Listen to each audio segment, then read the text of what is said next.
Assalamualaikum warahmatullahi wabarakatuh.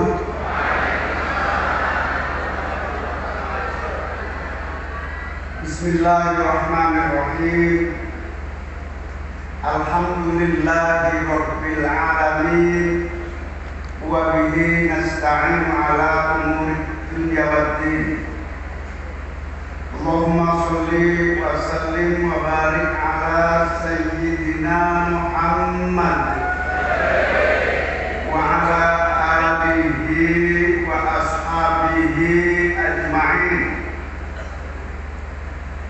Rabbi shrah li sadri wa yassir li amri wahlul 'uqdatam min lisani yafqahu qawli, amma ba'du.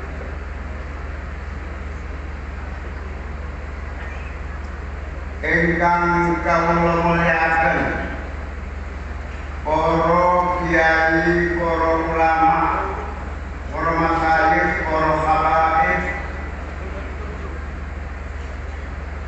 pengurus Suriah maupun Tanfidiyah Nahdlatul Ulama,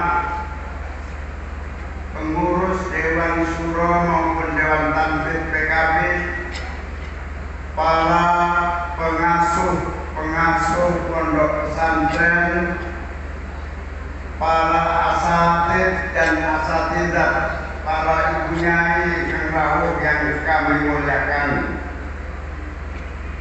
Wabil khusus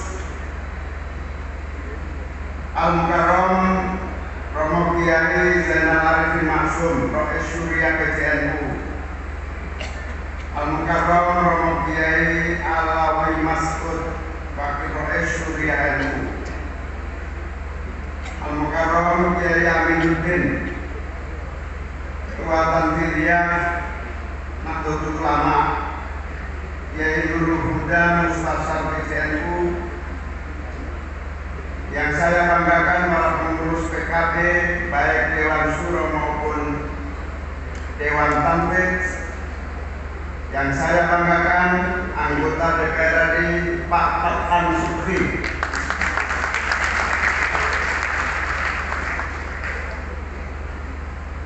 Ya Allah, berikan kesehatan kepada seluruh para kiai, para ulama yang hadir.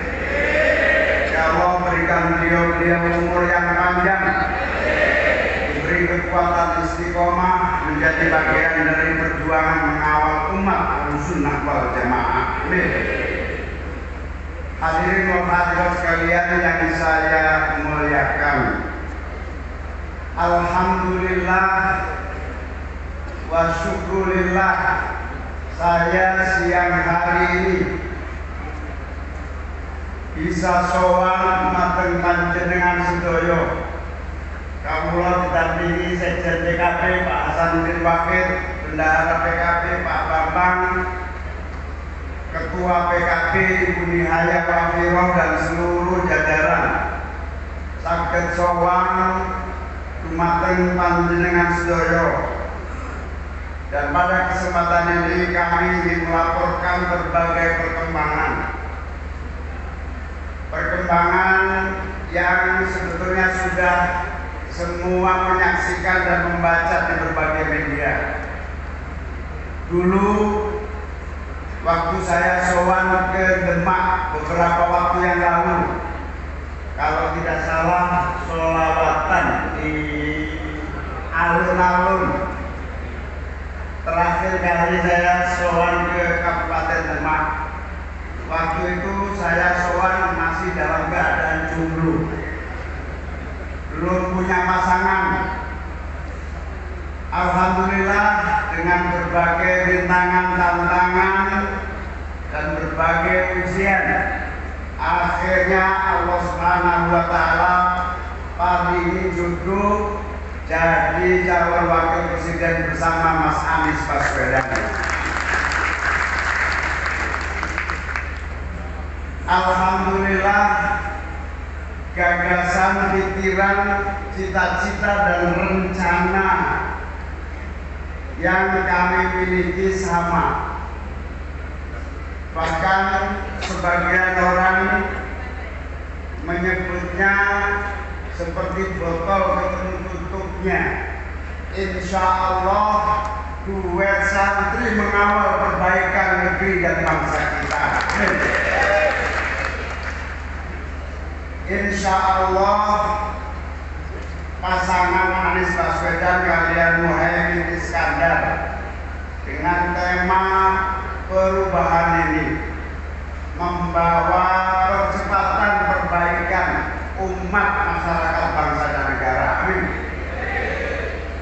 Dilalah kok boten sengaja singkatannya itu amin. Anies Muhaimin itu nggih boten rencana tiba-tiba boten sinten terus akhirnya amin saya Indonesia. Saking aminnya niku kata sing cemburu boten pati ngomong amin. Malah saking cemburune ngomong kepleset-pleset. Ngosok malah boleh gak oleh ngomong amin kan itu banget tadi.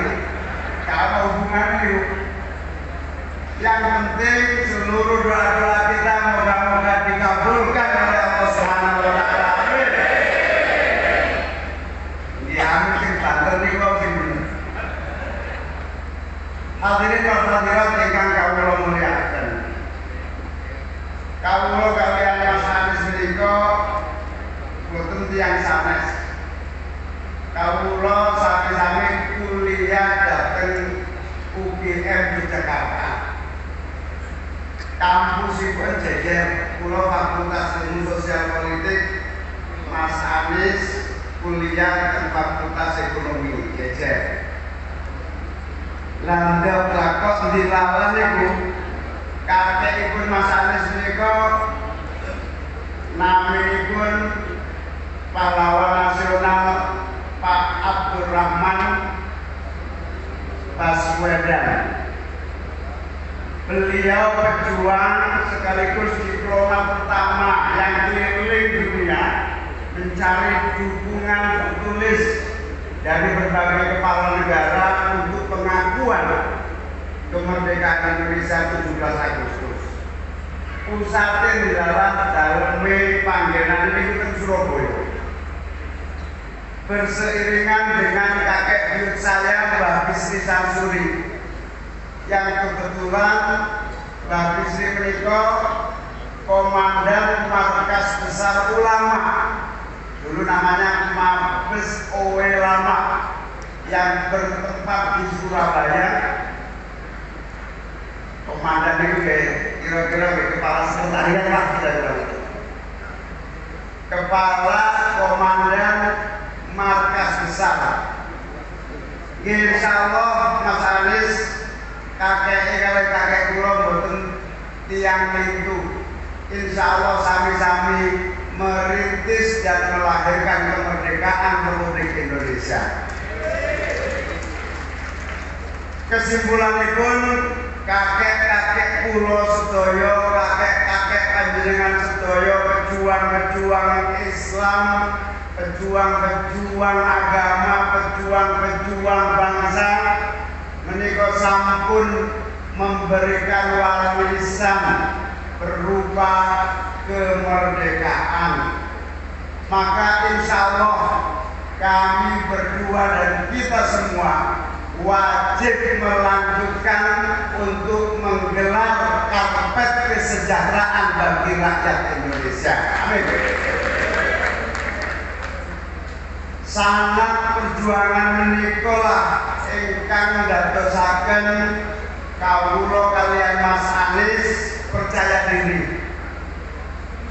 Percaya diri amargi insya Allah dibarokati para masyayikh, para ulama, para wali-wali ingkang merintis sebuah rumusan kehidupan berbangsa dan bernegara, wabil khusus merintis cita-cita dasar kemerdekaan Indonesia, hasil rangkuman dari perdebatan dialektika seluruh rencana dan gagasan yang terumuskan dalam pembukaan Undang-Undang Dasar 1945 adalah kemuliaan abadi yang harus diwujudkan di dalam negara kesatuan Republik Indonesia. Jawabannya adalah tugas saya dan Mas Anies serta seluruh panjenengan sedaya mewujudkan cita-cita itu di bumi Nusantara secepat-cepatnya dan sebaik-baiknya. Amin. Salah satu yang paling penting dan secara istiqomah dirintis dan dijaga oleh para aulia, para ulama inggih menika mencerdaskan kehidupan bangsa, membangun integritas moral, integritas spiritual, integritas akhlak generasi ke generasi. Insya Allah yang menjadi cita-cita para pendiri bangsa mereka sesuai dengan lagu kebangsaan kita, bangunlah jiwanya, bangunlah raganya, sehingga satu kesatuan dalam tarikan nafas, sehingga pembangunan nasional, perwujudan kemakmuran dan keadilan harus berpijak pada nilai spirit jiwa, moral, integritas dan akhlak yang menjadi rujukan jalannya pemerintahan kita. Kita menyaksikan Indonesia yang kaya raya, buminya subur, sumber daya mineral, emas, nikel, batu bara, tembaga, mangaan, gas, minyak, semuanya tersedia. Ditambah tanah terbentang subur tiada tara, sepanjang iklim dan sepanjang musim tidak memiliki tantangan sesulit negara-negara di Eropa maupun Barat. Bahkan orang menyebut Indonesia bocoran tanah surga. Apalah beliau, tanah kita, tanah surga, tongkat dan batu jadi tanaman sebagai wujud dari cerminan bagaimana takdir indah mewarnai kita. Akan tetapi menuju perwujudan kekayaan itu dirasakan tidaklah mudah. Sejak kemerdekaan dilanjutkan dengan berbagai rezim kekuasaan. Bung Karno jatuh diganti Pak Harto. Pak Harto jatuh dengan berbagai korban revolusi, transisi, reformasi dan demokrasi. Banyak korban yang terjadi sehingga alhamdulillah lahirlah era demokrasi dan reformasi ini. Tujuannya apa? Kita masih ingat almarhumlah Kiai Haji Abdul Rahman Waqid, perintis, penegak dan perumus demokrasi sebagai kelanjutan dari zaman ke zaman untuk menghadirkan penghargaan yang sama di depan hukum dan pemerintahan. Waktu itu kita masih ingat ketika Gus Dur pertama kali memperkenalkan demokrasi, kata kiai-kiai sing boten paham kali salah paham. Demokrasi itu gak ada di kitab kuning. Gus Dur namun jawab, demokrasi itu jawaban terbaiknya cuma satu. Kelak suatu hari kalau kita menerapkan demokrasi, maka NU dan umat Islam Indonesia akan menjadi kekuatan yang tidak bisa ditandingi oleh kekuatan lainnya. Inilah yang disebut sebagai hari ini kita telah memasuki panen demokrasi. Kalau betul-betul demokrasi, namanya Fatan Sukriniku lulusan Kondoan, kuliah LPBA, mimpi dari DPR mawon boten saged. Rumiyin nek DPR syaratnya tentara, DPR syaratnya disetujui Pak Harto, alhamdulillah berkat demokrasi Pak Fathan Subeki lulusan LPDA saged dados pimpinan Komisi 11. Pak Hamid Dakiri wong desa lulusan YN Solo 3 mriko akhirnya ibu dados pekerja migran di luar negeri, akhirnya dados Menteri Tenaga Kerja. Ida Fauzia yang lulusan pondok pesantren baru ulun tambah beras, akhirnya dados Menteri. Pak Halim yang lulusan pondok akhirnya dados Menteri Desa. Dan lain-lain akhirnya Kiai Rois Am PBNU jadi Wakil Presiden Republik Indonesia. Gus Dur dalam keadaan gerang nemen mampir struk